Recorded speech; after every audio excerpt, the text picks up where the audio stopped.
बरं काय. शाखा हे न्यायदानाचं पवित्र मंदिर आहे आणि शाखांमध्ये लोक विश्वासाने येतात आणि त्यांना माहित असतं की आम्हाला इथे आधार मिळेल, आम्हाला न्याय मिळेल, आमच्या कामाची सोडवणूक होईल.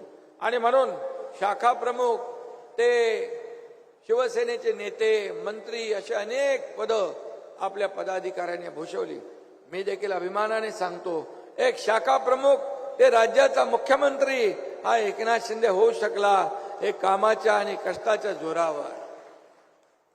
आणि म्हणून गेले 2.5 वर्ष जे आम्ही काम केलं ते जनतेने पाहिलेलं आहे. शासन आपल्या दारी. या ठिकाणी बाळासाहेब म्हणायचे, कार्यकर्ता घरात नाही तर लोकांच्या दारात शोभून दिसतो. मग तो कार्यकर्ता आमदार असू द्या, शाखा प्रमुख असू द्या, नाहीतर मुख्यमंत्री असू द्या. आणि म्हणून शासन आपल्या दारी हा कार्यक्रम अतिशय यशस्वी झाला. कारण योजना होत्या, लाभही होते, लाभार्थी होते. परंतु आतापर्यंत अशा प्रकारचा उपक्रम पहिल्यांदा आपण सुरू केला. कारण चक्रा मारणं, खेटे मारणं, जाऊन भेटणं, ही सगळी जी काय खटपट आहे त्याला लोक कंटाळायचे आणि ती योजना लाभ सोडून द्यायची. आणि नेमकं आम्ही तेच केलं. शासन आपल्या दारीच्या माध्यमातून ज्या सगळ्या योजना एकत्रित केल्या आणि कलेक्टर, सगळे सीओ, बीडीओ, तलाठी, तहसीलदार यांना कामाला लावलं.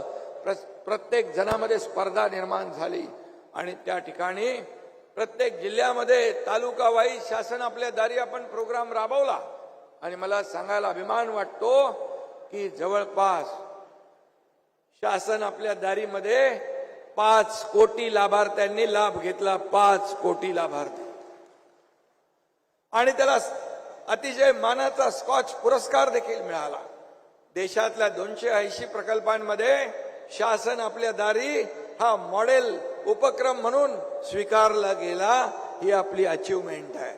आणि म्हणून शासन आपल्या दारी आज या ठिकाणी सिद्धेशने शासन आपल्या दारीच्या माध्यमातून हे दाखले वगैरे हे सगळं जे आहे हे लोकांना आवश्यक बाबी आहेत. आणि याच्यावर अनेक योजना निर्भर असतात.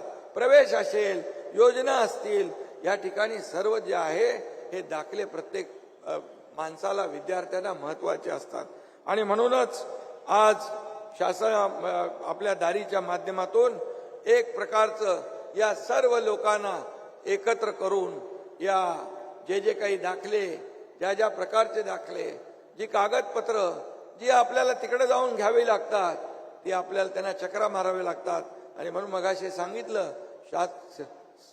सरकारी काम आणि 6 महिने थांब. आता तसं नाही आहे. माझ्या 2.5 वर्षाच्या कारकिर्दीमध्ये no reason, on the spot decision अशा प्रकारचं काम केलं. आणि म्हणून